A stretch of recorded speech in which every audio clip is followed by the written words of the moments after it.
This is Right to Life Radio. And now, here's your host, John Girardi. We're back at it. John Girardi for Right to Life of Central California, rtlcc.org. Joining me in studio, he's back, baby.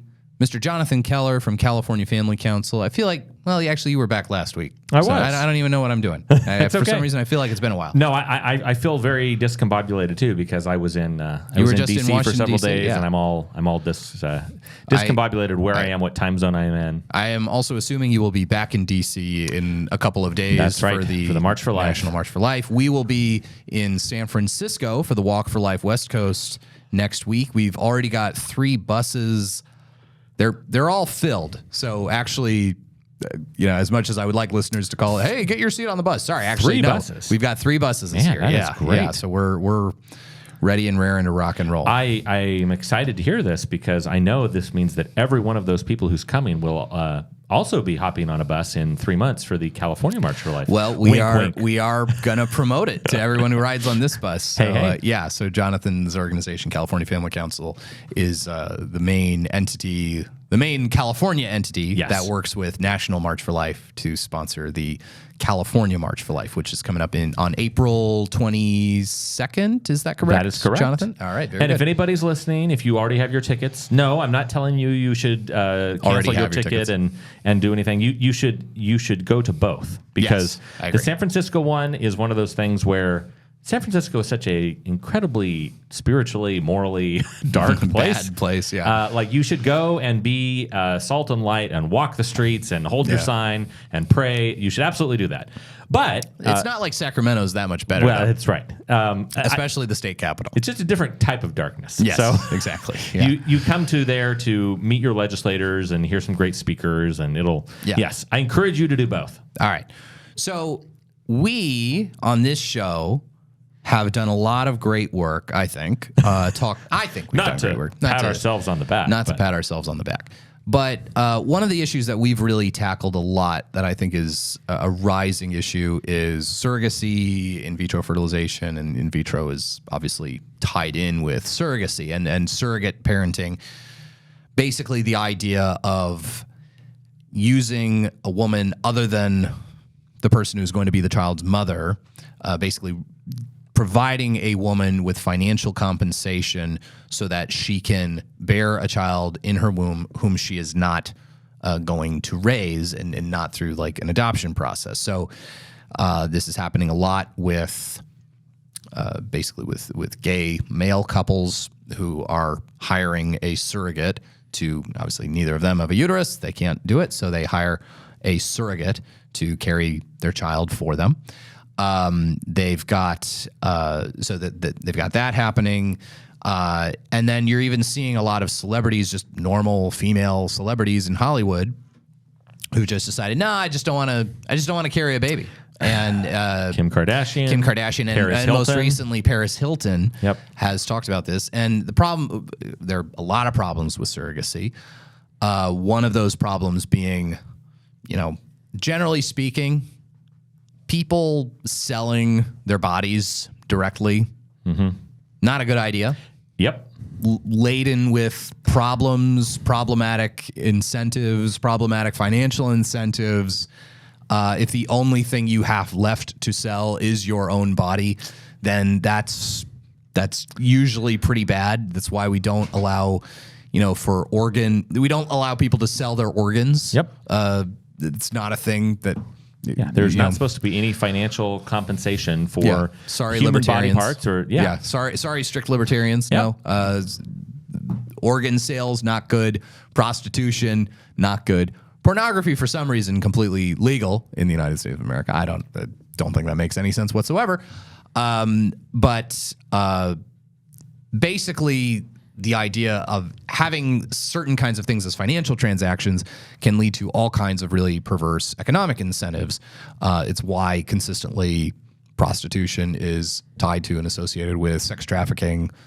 The line between voluntary, happy, wonderful prostitution versus sex trafficking is way thinner than I think a lot of libertarian, liberal thinkers would like to think that it is. So basically, selling your body is a bad idea. And that is what surrogacy is. It's basically wealthy people taking advantage of less wealthy people to use their bodies for service. It also is in various ways that there are all these just absolute legal minefields that are related to it. Often the surrogate mother might also be the biological mother, might also be the person who is donating her egg for the sake of creating the child. If you have two gay men who want to have a child and hire a surrogate, they will often use the surrogate both for her eggs and for carrying the baby. And that leads to a bizarre market where, geez Louise, guys, I'm coughing for like 2 weeks, where basically, a 5'11" blonde who goes to Harvard Law School is worth way more on the surrogacy egg market than someone who's not 5'11" supermodel looking blonde who goes to Harvard Law School. So there's that kind of perverse commodification of human beings and human traits. There's also the in vitro fertilization aspect of this, where I was reading the story about Paris Hilton's decision to have her child via a surrogate. And she was saying that basically they had created 20 embryos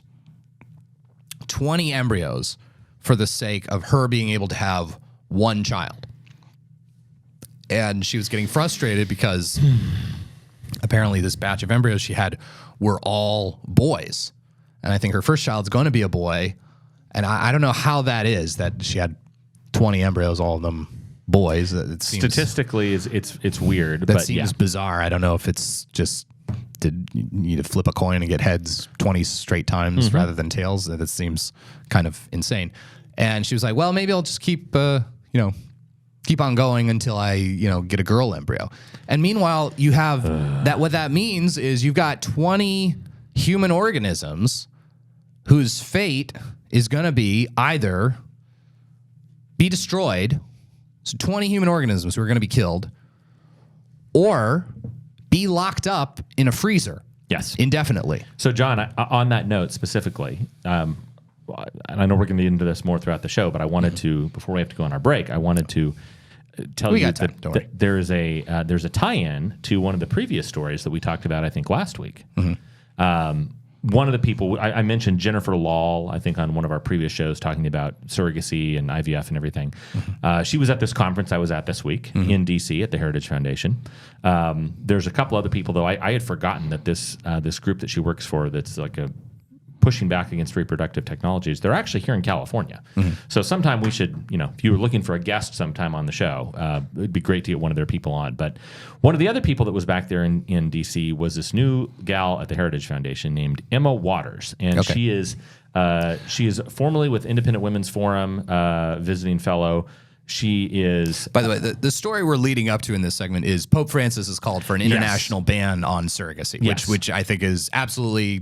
knocked it out of the park. Good job, Pope Francis. I agree. Anyway, that is the big story. But as a result of that, there's been a huge explosion of discussion about IVF over the net and reproductive technologies, ART, assistive reproductive technologies.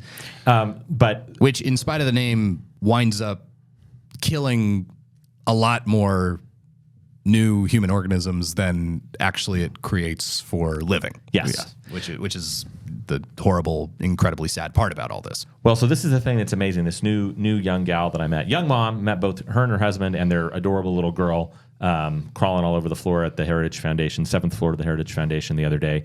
Her name is Emma Waters, and she is a fellow at Heritage, and her position on her Twitter bio says Heritage, Reproductive Technology, and Transhumanism. Ding, ding, ding. Oh, well, so this fits in with our science fiction episode from science fiction turned reality episode from last week. So this is what she tweeted yesterday.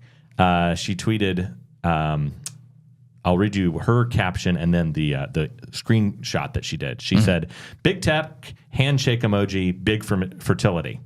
Clinics are harnessing the power of AI to help adults with more accuracy than ever select the most fit, quote unquote, and ideal, quote unquote, embryos. Of course, this means machine algorithms are choosing which human lives are valuable and which ones get destroyed." And then this is the screenshot that she did. This is literally the first half of iRobot. Yeah. So this is starring Will Smith. This is from Yahoo. This is a screenshot from a Yahoo article, and this is called not IVF but AIVF. Oh my God! Artificial intelligence. AIVF is the leader in a new generation of AI-powered IVF clinics. Our proprietary suite of solutions offers a unique set of tools for digitizing and automating the IVF clinic, helping patients on a smoother, quicker, and more accessible path to parenthood. So that has actually been one of the things that, I don't know if it was necessarily pro-life critics, but sometimes pro-life critics, sometimes not. One of the things that's been noted about IVF is that people who are conceived and born through IVF tend to have a higher incidence of certain kinds of congenital conditions, illnesses, ailments. And a lot of times people have theorized, well, the reason why is that in a natural reproductive scenario, the sperm with the greatest motility, basically the most successful sperm is the guy who makes it to the egg. Right. I always laugh about referring to sperm as guys. They're all guys. dudes. Yeah, they're not dudes. They're just cells. Anyway, so the most, but it's basically the sperm with the most motility, the guy who's at the front of the line, more or less, is the one that reaches the egg to fertilize it. And so basically what's happening though in vitro is you're artificially putting sperm into contact with eggs, and it might be a sperm cell that in a natural setting, this guy would not have been the guy who was in first place in the race. Correct. So that can lead to higher incidence of certain kinds of congenital ailments. And John, so here, so I'm going to show it for those that are watching here. So for those of you watching on our YouTube channel, youtube.com/right-to-life-CA, Jonathan's got the homepage up for AIVF, next generation IVF. We develop AI-powered IVF solutions for clinics, labs, and patients to help increase the certainty of a successful journey to parenthood. And the photo is, I mean, again, you talk about kind of dystopian. That's a baby walking on a line of computer code. Lots of binary zeros and ones. But John, let me show you. This is what's so great about this. I was looking at this as you were talking. So great. Check this out here. Look at the one on the far right. Okay, so the top, it says, AIVF's EMA platform provides IVF clinics with valuable AI-powered insights that boost efficiency and improve outcome. Over 27.5% reduction in the number of cycles to reach fetal heartbeat. If that is not... what that means is that we're creating tons of these embryos that we know are not going to survive. We're creating way more embryos than we know will live to, I guess, 6 weeks. Look, John, we have reduced the number of cycles that it takes, the number of failures, the number of babies that we've created that we, it's Russian roulette, but hey, we've reduced the number of cycles it takes that we have to spin that chamber until you get a positive fire. So instead of playing Russian roulette with 2 bullets, it's only 1 bullet. Yeah. 27.5% reduction. Yeah. So maybe now 80 more people will join us in playing Russian roulette, and so ultimately more people will die. But I mean, it's unbelievable. Even the idea, John, that the way that they describe it, it's so bizarre. I've never heard that particular phrase. Mm-hmm. Surviving to heartbeat. Yeah. Yes. Yeah. Because they can't say a successful pregnancy. They can't say until conception. Until heartbeat. Yeah. Which means a 6-week-old, more or less, embryo to fetus. All right. When we return, we're going to talk about this more, and we're going to talk about the idea of commodifying human beings and treating human beings as gifts versus as goods. That's next on Right to Life Radio. The production is always Right to Life for Central California, rtlcc.org. Back with Right to Life Radio, we're discussing Pope Francis, who there's been a lot of controversy in the Catholic Church over the last 2 weeks. For those of you following the news, I'm going to refrain from commentary on the whole, are we blessing gay unions, but we're not really, we're blessing individuals who happen to be gay, or is it a couple, or is it all right, well, I'm not gonna dig into that whole story. One very unalloyed good piece of news that has come out of the Vatican has been Pope Francis with, I think, a very significant address to the Vatican Diplomatic Corps. So every year at Christmas time, the Pope, whoever he is, gives an address to the Vatican Diplomatic Corps. So the Vatican is, in fact, its own very small country. It's the smallest country in the world. It's basically the grounds of St. Peter's Square is it, which is a couple of football fields long. And so the Pope has his own ambassadors to different countries, and other countries send their ambassadors to the Vatican. So every year around Christmas, the Pope addresses the Vatican Diplomatic Corps. And I think he actually addresses them, well, I know Pope Benedict did and prior popes did. I think he addresses them in French. Oh, that's because, interesting. well, French has for a long time been the language of diplomacy. It was kind of the lingua franca of Europe during Louis XIV onward. So French is actually the language of international diplomacy. So I know Pope Benedict used to give that address in French. I'm not sure if Pope Francis does. And he took the opportunity, excuse me, geez, I'm trying to hold off this cough, to talk about surrogacy. And as Jonathan and I have discussed, what a really pernicious thing. Please, I'm dying on the radio. What a really pernicious thing surrogacy is, because of, basic, and actually it was not as much as a lot of people try to paint Pope Francis huge liberal, it has not received very favorable coverage, his call to ban surrogacy. So here's a very negative story from USA Today. Surrogacy advocates reacted with anger and disappointment after Pope Francis called for a global ban on the practice, saying it violates the dignity of the woman and the child. I feel a huge sense of sadness because there are people all over the world who have lovingly built families through surrogacy and may feel the Pope has discounted their family and the way they've chosen to build it. I mean, first of all, it's not like he's the Pope. Like, did you think he was cool with it? Like it's not like the church has hid the ball on its position, that the Catholic Church has hid the ball on its position on IVF or surrogacy, and surrogacy is inherently tied in with IVF. This has been very openly the Catholic Church's position. It's also a sort of a thing of, I think, how do we, as pro-life people, think about this issue of talking with people who may have been conceived through IVF. I mean, that is one of the things that I do think the IVF issue is something that is not talked about a lot by pro-lifers, because it's much more of a third rail. I think of all the things we talk about, this is probably the least popular position we have on this show, that IVF is bad.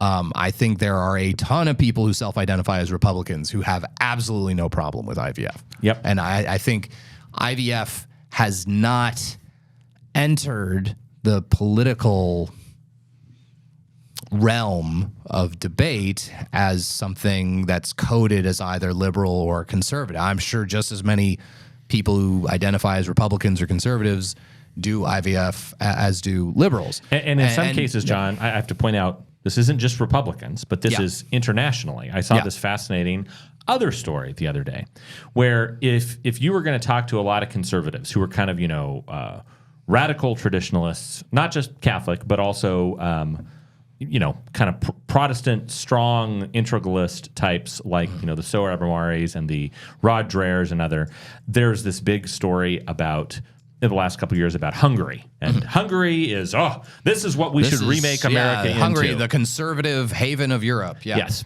So Hungary, which still has legal abortion. And not only that, but Hungary is set to record the lowest number of births on record for 2023. Births are likely to come in at only 86,000, a disappointing result when considering the enormous efforts their government has put into natalist programs. Total fertility rate may fall just below 1.5.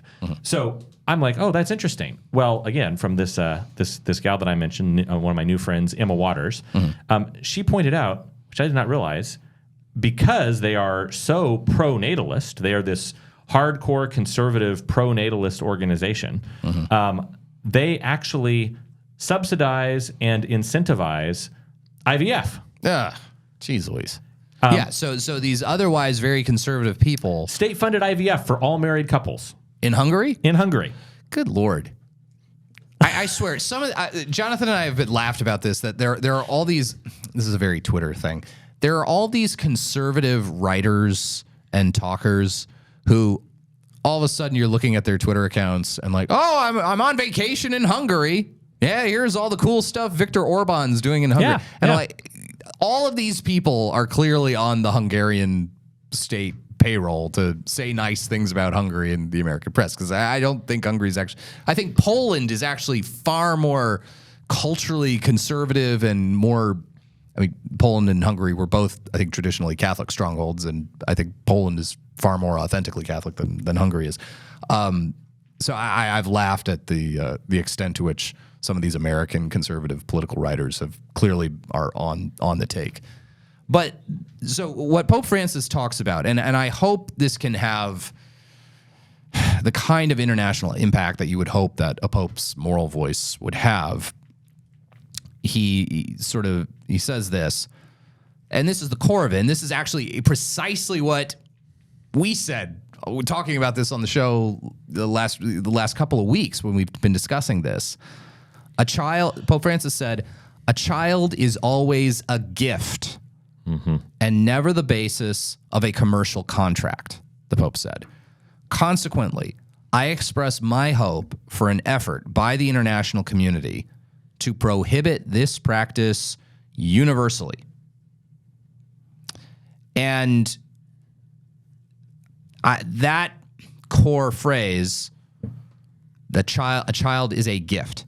This is the core of the problem with all of these different technologies, all these different ways of trying to create human beings outside of the actual natural intended way of creating human beings through an act of marital love, is basically you are treating the child as a commodity. If you are buying and selling this, you are treating the child as a commodity. You're treating the child as something that you should get, as something owed to you, as opposed to a child being a free gift that comes to you through an act that you don't necessarily have all this control over, and the child as a good in and of him or herself.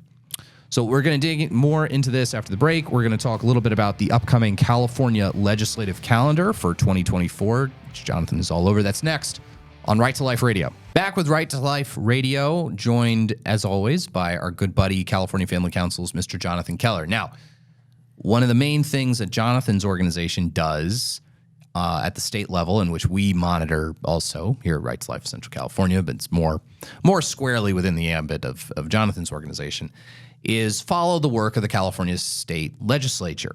And the California State Legislature has been passing terrible pro-abortion legislation year after year for a long time, but it's really ramped up in the last 2 years. Generally, what I say, John, about following the legislature and everything that they do is it's rarely fun, but it's never boring. Really fun, but never boring. Yeah, yes. Rarely fun. Rarely fun. Rarely fun, but never boring. Never boring, yes. So I think one of the things that I thought is always informative for people is to kind of talk about the calendar. And you might think, all right, well, that does not sound very fun. That does not sound very interesting. But look, listen to all of you. Some of you people barely learned your civics for the federal government, and I think 99% of you don't know squat about your civics when it comes to the California State Legislature. The California state legislature passes laws every year that massively impact all of you. Okay, all of you gun owners who are freaking out about concealed carry and whether or not you're going to be able to concealed carry necessarily, and the state law that got passed and enjoined about, can I concealed carry at a park or at a restaurant? All that is happening at the state level. A ton of your, if you get frustrated about California business regulations at your business or HR or water issue, whatever it is, environmental law, construction law, you dislike, you're sad seeing what homelessness is. All of that stuff, well, most of that stuff is not necessarily happening in Washington, D.C., and you're not reading about it. You're not seeing it on Fox News. It's happening in Sacramento. And so for you to understand the legislative process in Sacramento, I think is really important for everybody to be actually a decently informed citizen about what's going on. And as it relates to the abortion issue, it's a huge deal. Our state legislature is radically reshaping the face of abortion in California, abortion availability in California. Like it's a huge deal. We really are, in many ways, John. California is the tip of the spear for the abortion battle, not just nationally, but even internationally. Because I think so much of what we do is setting standards. I mean, you have people that are coming from other states and even other countries sometimes to California because of how many clinics we have, how we provide essentially free Medi-Cal to almost anybody on an emergency basis. I mean, it's really amazing how, and also I'll say tragically, because you have so many high-powered academic institutions here in the United States, you have essentially California being kind of the research arm of the abortion industry in many ways, with UCSF essentially training abortionists nationally and sometimes internationally. Yeah. So anyway, and people always say this, but a lot of times what the left wants to do, what the pro-abortion side wants to do throughout the country is workshopped here in California. Right. So what I want to do is talk a little bit about, let's talk about the legislative calendar, how laws get passed in California. So here we go. Buckle up, buttercups. All right. Well, I'm just a bill. Yes, I'm only a bill. Yes. So we would need to make a California state version of the Schoolhouse Rock, I'm just a bill, I'm only a bill. So first of all, California operates kind of analogously to the federal government. Right. Sacramento operates analogously to Washington, D.C. So in our federal constitution, we have the executive branch. Well, I'll go in order. We have the legislative branch, Congress. We have the executive branch, headed by the president. And we have the judicial branch, the federal courts, capped off by the United States Supreme Court. California, similarly, has the exact same three branches of government. You have the legislative branch, which is capped off, which is the California state legislature. Now, much like Congress, which has two houses of Congress, so there's the House of Representatives, which has, 400. How many members of Congress? How many members of the House are there? 400 plus? Yeah. 400 plus members of the House of Representatives who are all elected with proportional representation. So every member of the House represents roughly the same number of people. You have the House of Representatives and you have the Senate. Senate is a smaller body. Senate only has 100 members, 2 from each state. California is analogous. Okay, so the California state legislature has 2 houses. We have the California State Assembly, which has 80 members. Yep. And they're all elected through proportional representation. Every member of the assembly represents roughly the same number of people. We then have the California State Senate. Now, the state Senate is also proportional representation. They also represent roughly the same number of people. There are 80 divided in half. Yes. So each state senator represents the same number of people as other senators. So the California State Assembly has 80 members representing approximately 40 million Californians. The state Senate has 40 members representing 40 million Californians. So each state senator represents twice as many people as each assemblyman does. And the math is fairly straightforward. Assembly members represent a pool of approximately 500,000 California residents. Each state senator represents a pool of approximately 1 million California state residents. So the Assembly and the Senate are the two houses of the state legislature. Now, most of you know, to pass a bill in Washington, D.C. at the federal level, you need the House of Representatives to vote on it, you need the Senate to vote on it, and you need the president to sign it. California, same process. So as I said, in California, the legislative branch is the California state legislature. The executive branch of California, so at the federal level, it's the president. In California, it is... He wants to be president. Newsom. He wants to be president. He's not president yet.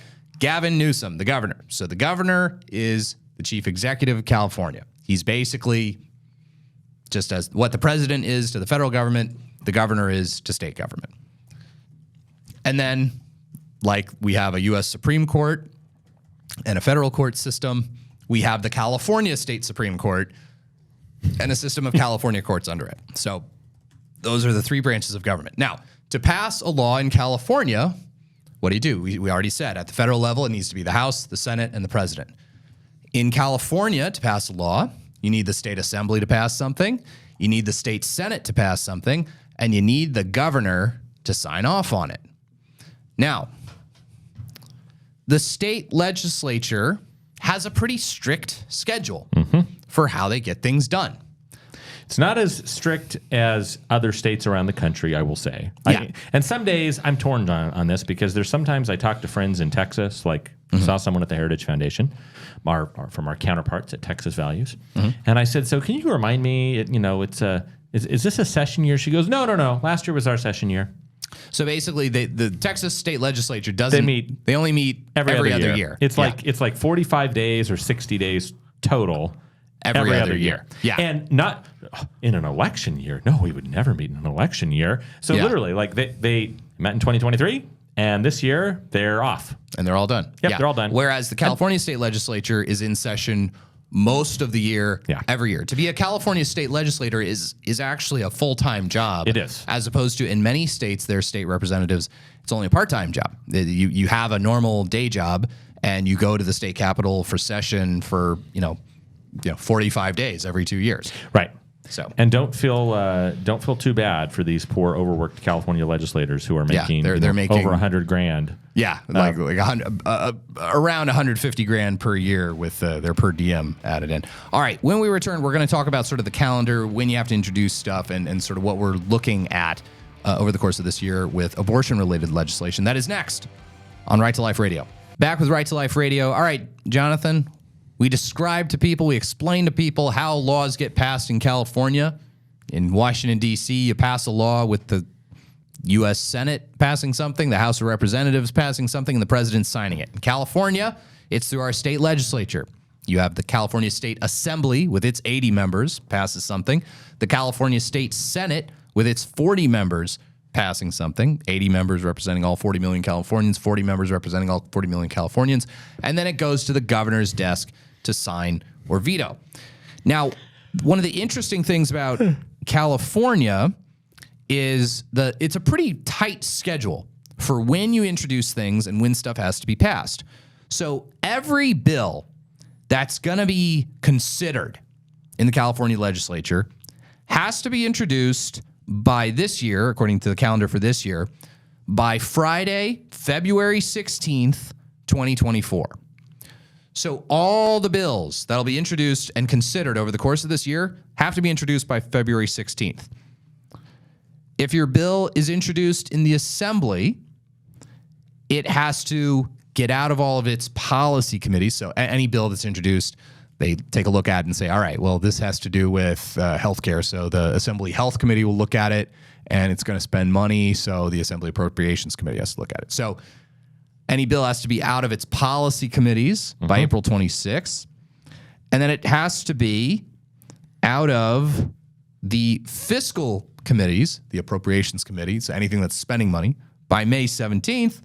And it has to get out of the House where it was introduced. So if you introduce your bill in the Assembly has to pass your bill by May 24th. Right. And then you start the whole process over again in the state Senate, let's say. So you just keep going over the course of June, July, August. Now, every bill that's introduced in the California State Assembly, in the California State Senate, the California State Legislature, has to be passed by both houses, and all differences between the versions passed by the Assembly and the Senate have to be reconciled by August 31st. This year is Saturday, August 31st. You got to pass everything by Saturday, August 31st. Then it hits the governor's desk. And so the governor has 30 days. The governor has the month of September, all of September through October 2nd. He has the month of September. So September 1 through 30. September 30th is the last day when Governor Newsom can decide, I'm either going to sign this or I'm going to veto it. Okay? So that's the calendar. All the new bills between the start of session was, I believe, January 3rd. Correct. All of the bills that the California legislature is going to consider have to be passed, have to be introduced by February 16th. They have to get out of the House where they were introduced. They have to be passed by their House of origin by May, I believe it was May 27th, we said. So a lot is happening just within the next 3 to 4 months. May 24th. Basically. Yeah. It's going to be a little bit of hurry up and wait, John, because like you mentioned, they did come back last Wednesday. We were there for opening day. We had a press conference the day they opened on the steps of the Capitol. But now there's a lot of stuff behind the scenes. I think the bill, does it say on that list what the bill introduction deadline is? Is it like February 16th? 16th. Okay, so it's a little earlier. Okay, yeah. So anyway, basically between now and February 16th, you'll see this big rush of bills, and then there'll be kind of this brief lull of like, okay, where do all these bills get assigned? Which committees? And then starting in March, it's going to be for about 6 to 7 weeks. It's going to be just this grind of hearings and hearings and hearings and hearings. So basically, what we want to alert all of you to is, all of you listeners to, is basically from between February and May, and then from May through September, or May through the end of August. At various times, we might call on you, the listeners, to contact your state assembly members, contact your state senators. As I said, your state assembly member represents, on average, 500,000 people. Your state senator represents, on average, 1 million people. I doubt that of those 500,000 people that an assembly member represents, I doubt that, 10,000 of them could actually name who their state assembly member is if called upon. Yes. I can, but I recognize that I'm kind of rare. Right. So this is the thing. These assembly members and senators, they take account of how many phone calls they get, letters they get about a given issue. If you make one phone call to a state assembly member or state senator and say, hey, I want you to vote no on, Senate Bill 123. I think it's a bad bill. You've basically magnified your voice by like 1,000. Because what they would say is, okay, well, we've got, they would say, oh man, we've gotten like 100 calls about this bill and telling us to vote no. Those 100 calls, they would likely represent, the views of, 50,000 constituents being really mad. I mean, that could really, impact us in the next election. Like if 100 people are calling, like that could mean as many as this many people. So, I mean, they have a kind of calculus for that. So stick with us at Right to Life Radio. Stick with California Family Council, californiafamily.org. We are going to keep you guys informed throughout the year about the bad legislation, the bad pro-abortion legislation, and any good legislation that might be introduced this year. That'll do it for Right to Life Radio. We will see you next time on Power Talk.